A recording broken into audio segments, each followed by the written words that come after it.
Good morning बच्चों। आज pros का सेकंड चैप्टर ए फेलो ट्रैवलर शुरू करेंगे। ए.जी. गार्डनर द्वारा ये लिखा गया है, यानी इसके राइटर ए.जी. गार्डनर हैं।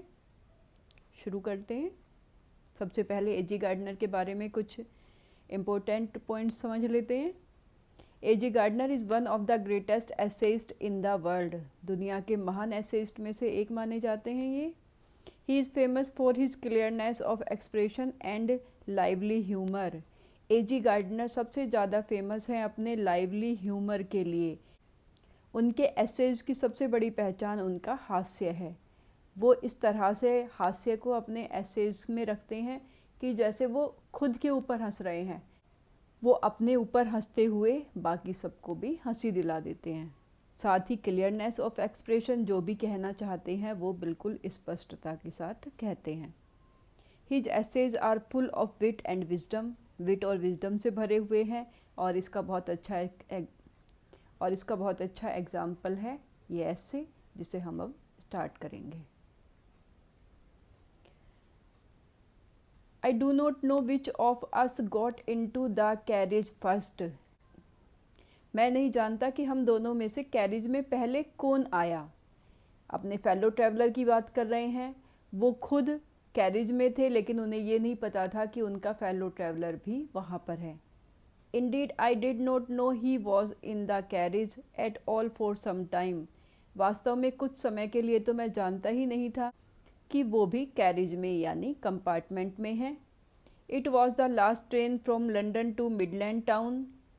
ये लंदन से मिडलैंड टाउन की तरफ जाने वाली आखिरी ट्रेन थी, ए stopping train.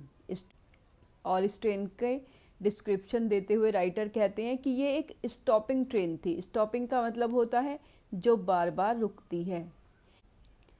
N infinitely leisurely train. Infinite का मतलब बहुत ज़्यादा, जिसकी कोई लिमिट ना हो। लेजरली आराम से चलने वाली उन ट्रेन में से एक थी। Which give you an understanding of eternity, जो आपको एटर्निटी का मतलब होता है अनंतता।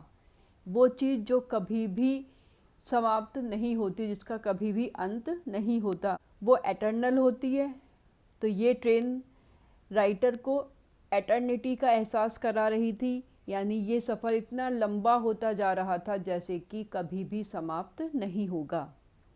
It was tolerably full when it started. ये ट्रेन लंदन से चली थी तब ये अच्छे से भरी हुई थी। टॉलरेबली फुल यानी काफ़ी भरी हुई थी।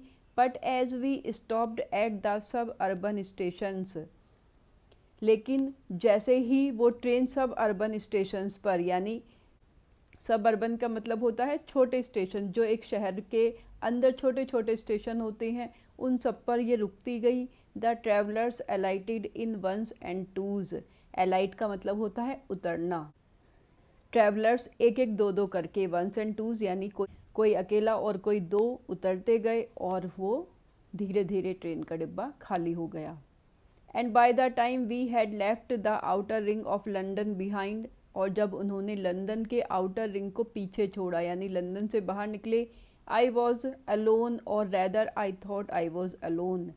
और जब वो लंदन से बाहर निकले तब वो बिल्कुल अकेला था, या उसे ऐसे लगा कि वो अकेला है, जबकि ट्रेन में उसके साथ उस समय कोई और भी था। Sense of freedom about being alone in A carriage. Writer कह रहे हैं कि किसी भी कैरेज में, किसी भी ट्रेन के कंपार्टमेंट में अकेले रहने में आज़ादी का सुखद एहसास होता है। That is jolting noisily through the night. Jolting का मतलब होता है झटके लगना, और नॉइजली शोर मचाते हुए। तो रात को ट्रेन चल रही है, झटके लग रहे हैं, शोर मचा रही है, और उसमें राइटर ट्रेन के डिब्बे में बिल्कुल अकेला है, तो उसे बहुत ज़्यादा आज़ादी का अनुभव होता है, तो उसे आज़ादी का सुखद एहसास होता है। It is liberty and unrestraint in a very agreeable form. Writer के अनुसार ये लिबर्टी है, आज़ादी है, और अनरेस्ट्रेंट यानी किसी का कोई कंट्रोल तुम्हारे ऊपर नहीं है, कोई तुम्हें रोक टोक नहीं करेगा। बहुत अच्छी फॉर्म में उसे ये आज़ादी मिली है। You can do anything you like. तुम जो चाहे कर सकते हो। You can talk to yourself as loud as you please. तुम जितनी ज़ोर से चाहो अपने आप से बातें कर सकते हो। And no one will hear you. और कोई तुम्हारी बात नहीं सुनेगा। You can have the argument out with Jones and roll him triumphantly in the dust. तुम चाहे तो जॉन से लड़ाई कर सकते हो and roll him triumphantly in the dust, और उसे धूल चटा सकते हो यानी उसे बुरी तरह हरा सकते हो without fear of A counter stroke. तुम्हें काउंटर स्ट्रोक का भी कोई डर नहीं रहेगा क्योंकि जॉन्स वहाँ पर है ही नहीं, तो वो तुम पर पलटवार नहीं करेगा, वो वापस से कोई जवाब नहीं देगा, तुम जितना चाहे उसे हरा सकते हो। तो इस तरह से अगर अकेले हो और किसी से लड़ने का मन है तो तुम बिना किसी डर के उससे लड़ सकते हो और जीत भी सकते हो। You can stand on your head and no one will see you. अगर तुम्हारा मन कर रहा है अपने सर के बल खड़े होने का, जैसे ये खड़े हुए हैं महाशय, तो तुम ऐसे भी खड़े हो सकते हो और कोई भी तुम्हें देखेगा नहीं। यू कैन सिंग और डांस ए 2 स्टेप और प्रैक्टिस ए गोल्फ स्ट्रोक। तुम चाहे गाना गा सकते हो, डांस कर सकते हो या फिर गोल्फ स्ट्रोक खेल सकते हो। बच्चों, गोल्फ स्ट्रोक खेलने के लिए बहुत सारी जगह चाहिए होती है। अगर आप भीड़ भाड़ वाली जगह में गोल्फ स्ट्रोक खेलेंगे तो किसी को चोट लग जाएगी और वापस से आपकी पिटाई होने की भी संभावना रहेगी। लेकिन अगर ट्रेन में अकेले हो तो आप अपनी मर्जी का कोई भी गेम खेल सकते हो, गाना गा सकते हो, डांस कर सकते हो। और play marbles on the floor without let or hindrance, या फिर अगर तुम्हारा मन है कंचे खेलने का तो तुम कंपार्टमेंट के फ्लोर पर मार्बल यानी कंचे भी खेल सकते हो बिना किसी बाधा के। लेट और हिंड्रेंस कोई तुम्हें नहीं रोकेगा, कोई भी बाधा तुम्हारे मार्ग में नहीं आएगी। You can open the window और shut it without provoking a protest. तुम चाहे तो विंडो खुली रख सकते हो, चाहे तो बंद कर सकते हो, कोई भी प्रोटेस्ट नहीं करेगा, वहाँ पर कोई भी तुम्हारा विरोध नहीं करेगा। You can open both Windows और शट बोथ। अगर तुम्हारा मन करे तो दोनों तरफ की खिड़कियाँ खोल लो और मन करे तो दोनों तरफ की खिड़कियाँ बंद कर दो। Indeed you can go on opening them and shutting them as a sort of festival of freedom. Writer एक और अच्छा सा सुझाव देता है कि तुम्हारा मन करे तो तुम सारी खिड़कियों को एक बार खोलते चले जाओ और फिर बंद करते जाओ, क्योंकि तुम अपनी आज़ादी का उत्सव मना रहे हो। You can have any corner you choose. तुम अपनी पसंद की किसी भी सीट पर बैठ सकते हो, किसी भी कोने में बैठ सकते हो। And try all of them in turn, या बारी बारी से हर एक सीट को ट्राई कर सकते हो। कभी किसी सीट पर बैठो और कभी किसी सीट पर, क्योंकि आज तुम बिल्कुल आज़ाद हो और तुम्हें रोकने टोकने वाला कोई नहीं है। You can lie at full length on the cushions. तुम चाहो तो कुशंस पर लेट सकते हो।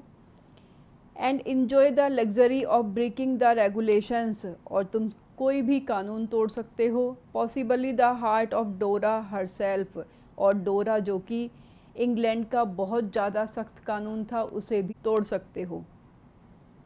ओनली डोरा will not know that her heart broken. डोरा को भी पता नहीं चलेगा किसी ने उसका दिल तोड़ दिया है। यू हैव एस्केप्ड इवन डोरा। तुम डोरा से भी बच सकते हो, जो कि नामुमकिन है, लेकिन यहाँ पर तुम ऐसा कोई भी काम कर सकते हो जो डोरा में करने के लिए मना ही है। डोरा का मतलब है the defence of the realm act. ये DORA शॉर्ट फॉर्म में इसे डोरा कहा जाता है। ये इंग्लैंड का बहुत सख्त कानून था। फर्स्ट वर्ल्ड वॉर के टाइम पर इंग्लैंड में ये कानून बना था जिसने सरकार को बहुत ज़्यादा पावर दी थी। अगर गवर्नमेंट को किसी पर भी शक है तो उसे वो बिना कारण बताए जेल में डाल सकती थी। लेकिन यहाँ पर राइटर कहता है कि अगर तुम ट्रेन में अकेले हो तो तुम डोरा को भी तोड़ सकते हो। On this night I did not do any of these things. उस रात मैंने इनमें से कुछ भी नहीं किया, यानी ना तो उसने गाना गाया, ना उसने डांस किया, ना उसने मार्बल्स खेले, ना golf stroke. They did not happen to occur to me. ये सारी बातें उस दिन मेरे दिमाग में आई ही नहीं। What I did was much more ordinary. उस दिन जो कुछ मैंने किया बिल्कुल साधारण था। When the last of my fellow passengers had gone. जब मेरे आखिरी फेलो पैसेंजर भी चले गए। Put down my paper. मैंने अपना पेपर यानी न्यूज़पेपर नीचे रखा। Stretched my arms and legs. मैंने अपने हाथ और पैर फैलाई यानी अंगड़ाई ली। stood up and looked out of the window on the calm summer night through which I was journeying. खड़ा हो गया और विंडो से बाहर देखा और बाहर उसे क्या दिखाई दिया? काम समर नाइट, ठंडी गर्मियों की रात जिसमें वो यात्रा कर रहा था. Noting the pale reminiscence of day that still lingered in the northern sky. उसने उत्तरी आकाश की तरफ देखा और वहाँ पर उसे पेल रेमिनिसेंस, पेल का मतलब होता है बच्चों फीका, और रेमिनिसेंस का मतलब होता है यादें, यानी दिन की कुछ यादें. जब दिन छिप जाता है तो आकाश में हल्का पीलापन रह जाता है जो कि ढलते हुए दिन की याद दिलाता है. तो उसने आकाश की तरफ देखा जो कि हल्का पीला था. Crosses the carriage, carriage cross किया यानी एक तरफ किस विंडो से दूसरी तरफ गया. Looked out of the other window, दूसरी विंडो से बाहर देखा. लिट ए सिगरेट, एक सिगरेट जलाई. सैट डाउन, बैठ गया. And began to read again, और दोबारा से वो न्यूज़पेपर पढ़ने लगा. It was then that I became aware of my fellow traveller. ये वो समय था जब उसे अपने फेलो ट्रैवलर के बारे में पता चला. He came and sat on my nose, वो आया और मेरी नाक पर बैठ गया. He was one of those wingy nippy intrepid insect that we call vaguely mosquitoes. उसका डिस्क्रिप्शन देता है वो कि वो उनमें से एक था. विंगी, विंगी कहते हैं जिनके पंख होते. निपी तेज, शार्प. इंट्रिपिड का मतलब होता है बोल्ड, साहसी, जो किसी से डरते नहीं हैं. इंसेक्ट का मतलब होता है कीट. तो वो उन इंसेक्ट्स में से था जो विंगी होते हैं, जिनके पंख होते हैं. निपी जो तेज होते हैं, बहुत ज़्यादा एक्टिव होते हैं. इंट्रिपिड जो किसी से डरते नहीं हैं, बहुत हिम्मत वाले होते हैं. जिन्हें हम वेगली, वेगली यानी अस्पष्ट रूप से, मॉस्किटोज यानी मच्छर कहते हैं. तो फेलो ट्रैवलर कौन था राइटर का? एक मच्छर जो कि पूरी यात्रा में उनके साथ था. I flicked him off my nose, मैंने उसे अपनी नाक से उड़ा दिया. And he made a tour of the compartment, उसने पूरे कंपार्टमेंट का एक टूर लिया. इन्वेस्टिगेटेड इट्स 3 डायमेंशंस, और उस कंपार्टमेंट की तीनों डायमेंशंस को अच्छे से इन्वेस्टिगेट किया, यानी उनकी अच्छे से उसने जानकारी ली. किसी भी रूम की 3 डायमेंशन होती हैं, ऊंचाई, लंबाई और चौड़ाई. तो मच्छर ने पूरा देखा कि वो कंपार्टमेंट कितना लंबा था, कितनी उसकी चौड़ाई थी और कितनी उसकी ऊंचाई थी. Visited each window, fluted round the light, her window पर गया और लाइट के चारों तरफ उसने फ्लूटर का मतलब होता है फड़फड़ाना. तो उसने चारों तरफ राउंड लिया लाइट के अपने पंखों को फड़फड़ाते हुए. Decided that there was nothing so interesting as that large animal in the corner. और जब उसने पूरे डिब्बे को अच्छे से इन्वेस्टिगेट कर लिया, तब उसे ये समझ में आया कि इस पूरे कंपार्टमेंट में इस लार्ज एनिमल राइटर अपने आप को कह रहा है.